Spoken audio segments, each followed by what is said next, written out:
Hello दोस्तों, स्वागत है आप सभी का एक और वीडियो में। तो आप सबके लिए एक और वीडियो लेके आ गया हूँ मैं। और अभी मैं कहाँ हूँ वो दिखाऊँ? ये देखो, भगवान जगन्नाथ जी के दर्शन करने आया हूँ मैं, जगन्नाथपुरी उड़ीसा। तो आपको इस वीडियो में मैं दर्शन कराऊँगा, सारी चीज़ें बताऊँगा अभी लेटेस्ट क्या चल रहा है। तो वीडियो पूरी देखना। मैं पुरी में हूँ और वीडियो भी पूरी देखना। तो वीडियो में बने रहना। और हाँ, अगर चैनल पे नए हो तो सब्सक्राइब कर देना। तो मिलते हैं वीडियो में। चलो। इस यात्रा की शुरुआत होती है कोलकाता शालीमार रेलवे स्टेशन से। पुरी के लिए ट्रेन ली और भगवान जगन्नाथ जी की नगरी पुरी के लिए चल दिया। सुबह 5 बजे मैं भगवान जगन्नाथ जी की पावन नगरी में पहुंच गया। टाइम हो रहा है 8:30 सुबह के और मैं नहा धोकर रेडी हो गया हूँ। तो अभी दर्शन नहीं किए हैं मैंने, मैं दर्शन करूँगा। आप इस वीडियो में बने रहना, मैं आपको सारी जानकारी दूंगा, आपको भी दर्शन कराऊंगा अपने साथ। जगन्नाथ मंदिर भारत के उड़ीसा राज्य के पुरी शहर में स्थित है और इसे दुनिया के सबसे रहस्यमयी मंदिरों में से एक माना जाता है। जगन्नाथ का अर्थ है जगत के स्वामी। जगन्नाथ मंदिर हिंदू धर्म के 4 धामों में से एक है।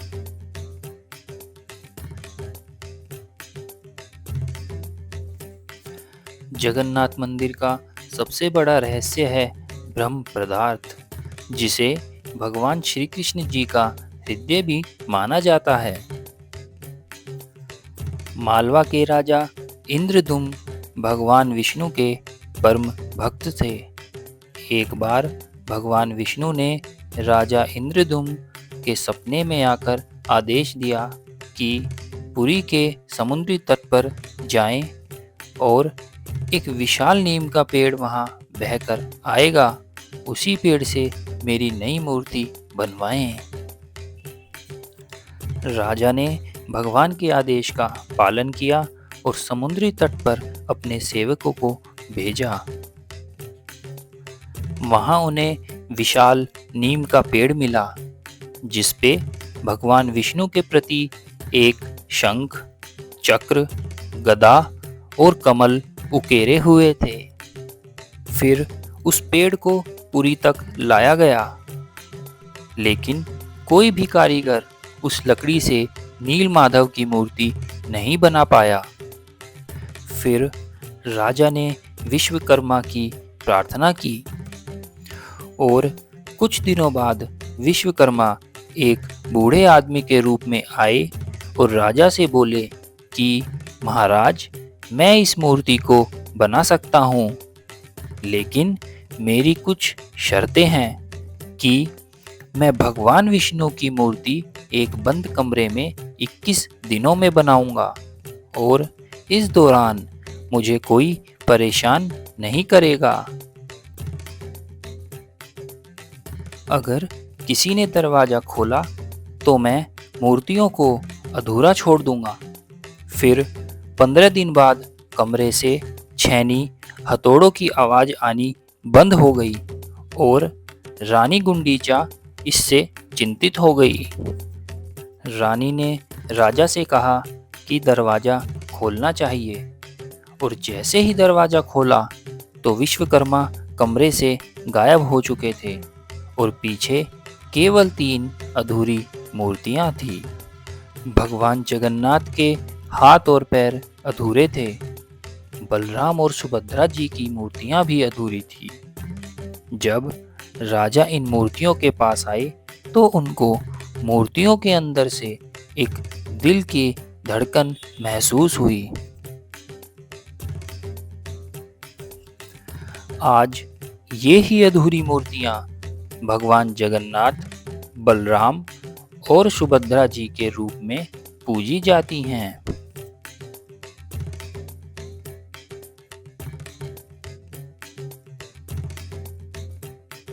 हर 12 साल में जगन्नाथ मंदिर में एक विशेष परंपरा निभाई जाती है।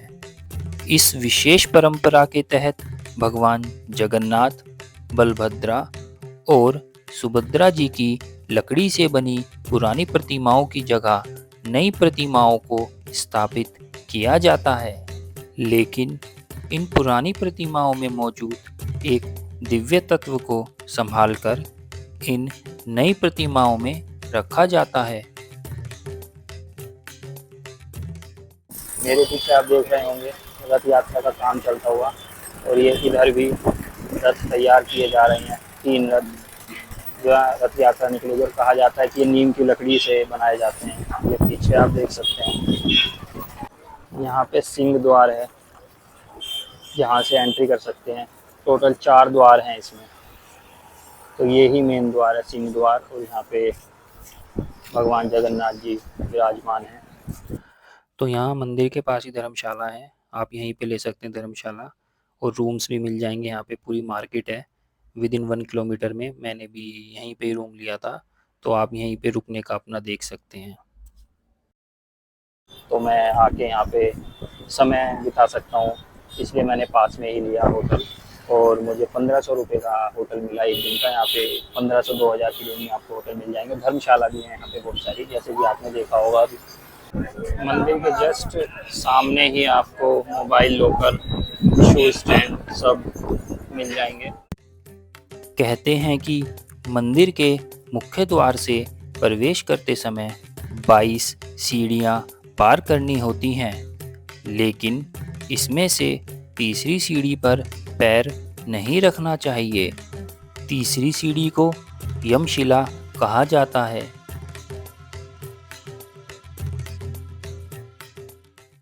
भगवान जगन्नाथ जी की रथ यात्रा जो निकलेगी, उसके लिए तैयारी चल रही है। यहाँ से पूरा सीधा जाएगी रथ यात्रा, और तब आती है यहाँ पे। लोगों का मानना है कि ब्रह्म पदार्थ और कुछ नहीं बल्कि भगवान श्री कृष्ण का धड़कता हुआ दिल है, जो आज भी भगवान जगन्नाथ जी की प्रतिमा में धड़क रहा है।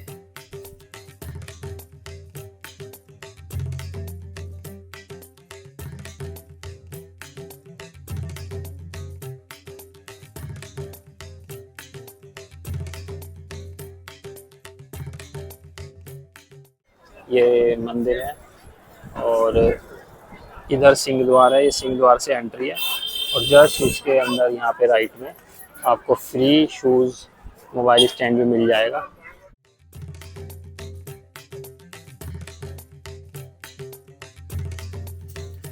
मंदिर के बारे में कहा जाता है कि मंदिर के गुंबद पर कभी कोई पक्षी नहीं बैठता।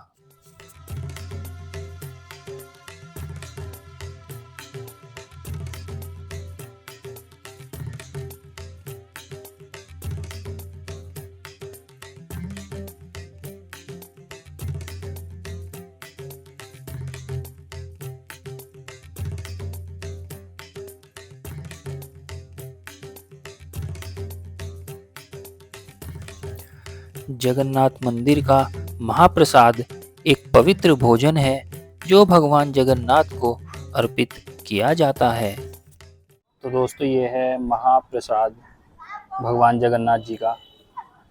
ये रहे भगवान जगन्नाथ जी, और मैं आंगन में बैठा हूँ यहीं पे। तो दोस्तों, मैं महाप्रसाद खा रहा हूँ भगवान जगन्नाथ जी का, और इतना स्वादिष्ट लग रहा है ना पेड़ के नीचे बैठ के। गर्मी है लेकिन पेड़ के नीचे, और पीछे मंदिर है भगवान की शरण में ही, मतलब आनंद। इस टाइम मैं बिल्कुल पीछे हूँ, मतलब एंट्री बिल्कुल अपोजिट होती है, और मैं बिल्कुल पीछे हूँ, क्योंकि यहाँ लोग कम आते हैं ना, पीछे से एंट्री कम करते हैं, इसलिए। इतना स्वादिष्ट प्रसाद होगा मुझे नहीं पता था। अंदर ही मिलता है, आप ले सकते हो प्रसाद, कभी कम नहीं पड़ता प्रसाद, ऐसा सुना है, और ज़्यादा भी नहीं बनता। तो मैं सुबह 5 बजे आ गया था पूरी, और मैंने तब से कुछ नहीं खाया, सीधा महाप्रसाद खा रहा हूँ। दोपहर के 12 बज रहे हैं। मंदिर के महाप्रसाद को विशेष माना जाता है, क्योंकि यह माना जाता है कि भगवान जगन्नाथ स्वयं रसोई में आते हैं जब प्रसाद तैयार होता है। महाप्रसाद को 56 भोगों से बनाया जाता है।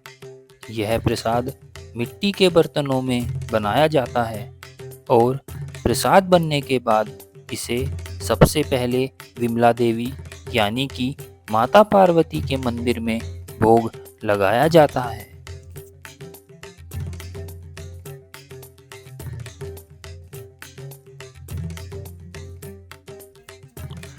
मंदिर के शिखर पर स्थित चक्र को नीला चक्र कहा जाता है।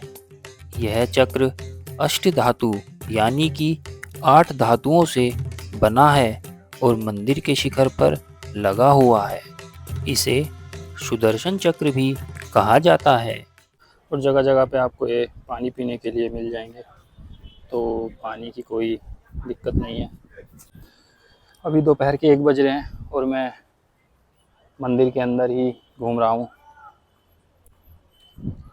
तो बड़ा अच्छा लग रहा है। और ये पीछे मंदिर है, जय जगन्नाथ जी। और इधर भी द्वार है, इधर से भी एंट्री कर सकते हैं। मैंने इधर से एंट्री की थी, इधर से दर्शन किए हैं। और ये है हस्ती द्वार। इतनी गर्मी में ना बस एक ही चीज़ है जो मुझे लगी, मतलब नंगे पैर जाना होता है, सब आपके शूज़ चप्पल सब डिपॉजिट करके। और फिर ये टाइल्स ना, ये टाइल्स और रोड इतनी गर्म है ना, मतलब उछल उछल के जाना पड़ता है क्योंकि गर्मी इतनी है बहुत ज़्यादा। कभी पंजा रखो, कभी एड़ी रखो और उछलते उछलते चले जाओ। लेकिन अच्छा है, थोड़ी देर में फिर आदत हो जाती है। यहाँ पे भी फ्री शू काउंटर है, तो आप यहीं फ्री में देना, मैंने भी यहीं पे दिया है। उन्हें पैसे देने की कोई ज़रूरत नहीं है, वो तो पता नहीं 20 रुपये पर फ़ोन शायद लेते हैं, और शूज़ और चप्पल का अलग से। तो यहीं पे डिपॉजिट करो। ये पीछे मंदिर, जय जगन्नाथ। ये सब रथ तैयार हो रहा है, इधर भी और इधर भी। रथ का काम बहुत तेज़ी से चल रहा है, बहुत कारीगर लगे हुए हैं। मतलब बहुत बड़ा उत्सव होता है रथ यात्रा का पूरे भारत का, और उड़ीसा और पुरी में तो सबसे ज़्यादा। और तब तो जगह भी नहीं मिलेगी पैर रखने के लिए। गर्मी है पर ठीक है, सब बढ़िया लग रहा है, अच्छा मज़ा आ रहा है।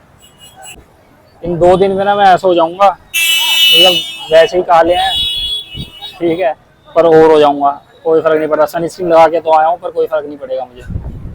कोई नहीं, 1 हफ्ते में दोबारा टैनिंग हटा लेंगे। अभी जो मज़ा आ रहा है, इसको जो वाइब है ना, इसको एंजॉय करो। जो हवा चल रही है, ये सब ना समुद्र की वजह से है कि इतनी तेज़ हवा है यहाँ पे। ये लकड़ी के ऊपर ये देख रहे हो आप चित्र कलाकारी, तो बहुत टाइम लगता है। और मतलब सैल्यूट है यार इनको, इतनी गर्मी में। अभी ना ये इसको उठा रहे थे क्योंकि इसको ऊपर ले जाना होगा, तो वो हो नहीं पाया, सही से बैलेंस नहीं बन पाया, तो थक गए और अभी छाँव में चले गए हैं कारीगर। हेड्स ऑफ है यार सच में।